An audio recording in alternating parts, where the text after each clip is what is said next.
அதே போலதான் கௌரவ பிரதி சபாநாயகர்களே, எங்களுடைய மாவட்டத்தை பொறுத்தளவிலேயும் எங்களுடைய மாவட்டங்களிலே பாரிய சிக்கல் இருக்கின்றது.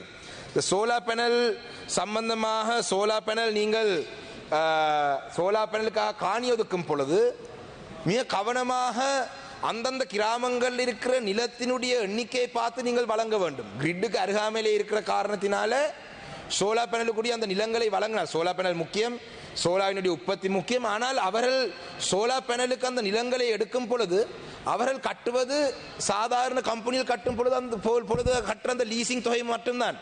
இன்று எங்களுடைய வவுனதீவு பிரதேசத்தை பிரிவு எடுத்தால் அதில் ஈச்சந்தீவு கிராமத்தை எடுத்தால் ஈச்சந்தீவில் நிலமே இல்லை. ஈச்சந்தீவு கிராமம் வளர்றதுக்கு நீ வளர்ச்சிக்கான இடமே இல்லை. எங்களுடைய டிசிசி சேர்மன் எங்களுடைய அருண் ஹேமச்சந்திர கௌரவ பிரதி அமைச்சர் டிசிசி சேர்மன் இந்த சபையில் இருக்கிறார். எதிர்வரும் காலங்களிலே இந்த சோலார் பேனல் முக்கியமாக இருந்தாலும் கூட சோலார் பேனலுக்கு நீங்கள் இந்த காணியை ஒதுக்கும் பொழுது அந்த சோலார் பேனல் கம்பெனி இது அரசாங்கம் தான் செய்ய வேணும். நாட்டினுடைய நன்மைக்காக சோலார் பேனல் அவசியமா இருந்தாலும் அந்த பிரதேசத்தினுடைய நன்மையை பாதுகாக்கிறதும் அந்த பிரதேசத்தினுடைய அரசியல்வாதியுடைய பொறுப்பு. அந்த வகையிலே கௌரவ டிசிசி சேர்மன் இந்த சபையில் இருக்கிறபடினால் எதிர்வரும் காலத்திலே இதையும் உங்களுடைய கரிசனையில் எடுக்க வேண்டும் என்றதை சொல்லி, அதே போலதான் இந்த துறைக்கு பொருத்தம் இல்ல, இந்த துறைக்கு சம்பந்தம் இல்லாவிட்டாலும் கூட டிசிசி சேர்மன் அவர்களே, எங்களுடைய மாவட்டத்திலே நீங்கள் எல்லாம் உட்கார்ந்திருந்து டிசம்பர் மாதம் எடுத்த ஒரு தீர்மானம் நடைமுறைக்கு வரவில்லை. மட்டக்களப்பு மாவட்டத்திலே நீங்கள் மண்ணகழ்வு செய்யக்கூடாது சொன்னீர்கள். இன்று மண்ணகழ்வு நடக்குது.